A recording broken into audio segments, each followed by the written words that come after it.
जय भोलेनाथ। दोस्तों, मुझे 3 दिन में थोड़ा मेरे चैनल की इंक्वायरी चल रही थी और अब सब कुछ ठीक है, तो 2-3 दिन में वीडियो नहीं डाल पाई। उसके लिए मैं आपको दिल से माफ़ी चाहती हूँ।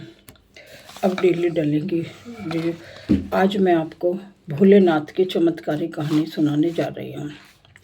एक समय की बात है, एक गांव में रामू नाम का एक आदमी रहता था। उसके पास धन की कमी तो थी ही और घर चलाने के लिए कोई भी साधन नहीं था और न ही कोई सहारा था। तो लेकिन रामू के मन में भोलेनाथ की एक सच्ची श्रद्धा थी। वह रोज़ सुबह उठकर जंगल में एक शिवलिंग बना हुआ था जो काफ़ी पुराना था। उस पे जल चढ़ा के आ जाता हाथ जोड़कर। और गांव वाले सब उसकी मजाक बनाते कि इस शिवलिंग से क्या होगा, ये क्या भगवान तुम्हें खाने के लिए अनाज देंगे या तुम्हारा पेट भर देंगे। रामू किसी की बात पे ध्यान नहीं देता था और वह अपने मन से लगा हुआ था और अपना जो उसका रूटीन बना हुआ था वह ऐसे ही करता था। खुद के पास तेरे पास और उसको चिढ़ाते थे, मजाक करते थे कि खुद के पास तो खाने के लिए दाने नहीं है और भगवान को क्या चढ़ाएगा। और लेकिन रामू हमेशा मुस्कुराकर कहता, भोलेनाथ दिल के बहुत अच्छे हैं, उन्हें अगर मन से आप सादा जल भी चढ़ाएंगे तब भी वो खुश हो जाएंगे।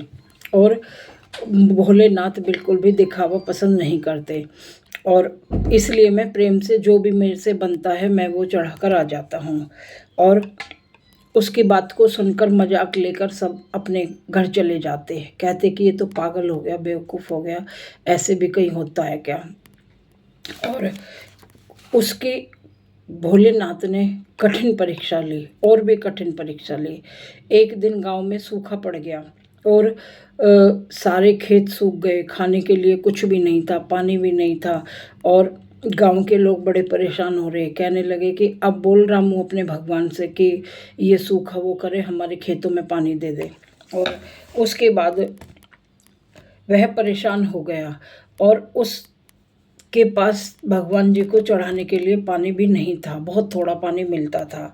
बड़ी मुश्किल से जो थोड़ा पानी मिलता उसमें से कुछ अपने आप रखता और कुछ शिवलिंग पर चढ़ाकर घर आ जाता। और फिर वह प्यासा रहता, परेशान रहता, लेकिन कोई उसके मन में गिला शिकवा नहीं था।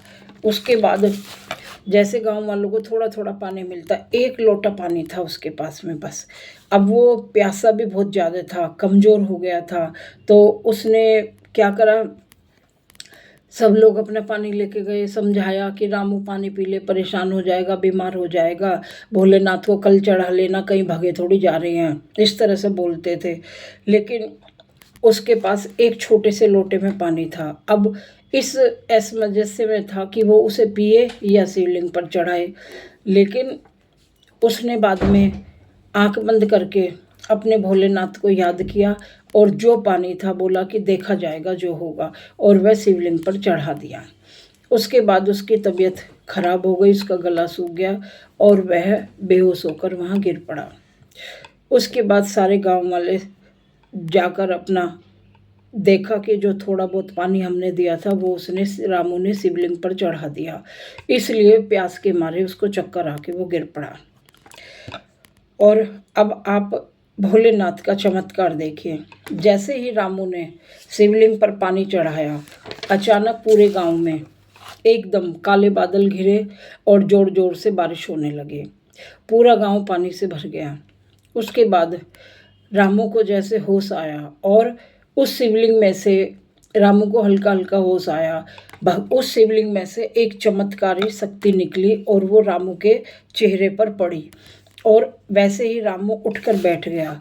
गांव वालों ने उसको पानी पिलाया और भोलेनाथ की आवाज़ थी, दिख नहीं रहे थे, कि तभी शिवलिंग से एक दिव्य प्रकाश आया। और उसके बाद भोलेनाथ ने बोले कि जो इंसान खुद प्यासा रहकर, खुद भूखा रहकर भी मेरी सेवा करता है सच्चे मन से, मैं उससे ज़्यादा प्रसन्न होता हूँ, ना कि जो दिखावे का चढ़ावा चढ़ा के जाते हैं। मैं उससे बिल्कुल प्रसन्न नहीं होता हूँ, क्योंकि मैं उस चीज़ से प्रसन्न होता हूँ जिसके मन में सच्ची श्रद्धा हो। चाहे तो आप बिल्कुल सादा जल शिवलिंग पर मन से चढ़ाइए और भोलेनाथ का नाम लेकर आ जाइए कि आज मैं इसी लायक हूँ, बाकी आप संभालिए। तो भगवान साथ देंगे।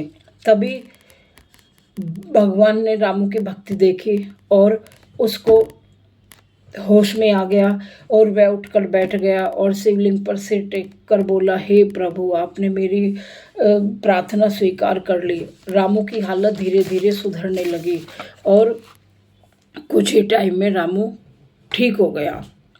तो दोस्तों, आपको कैसी लगी ये चमत्कारी कहानी और इससे हमें क्या सीख मिलती है कि उस दिन के बाद में गांव वालों ने रामू का कभी मजाक नहीं बनाया, बल्कि सच्ची श्रद्धा से भोलेनाथ से माफ़ी मांगी और उनसे सच्चे मन से माफ़ी मांगकर और बोला कि भगवान हमें माफ़ कर दो और हम अनजान थे, हमें नहीं पता था।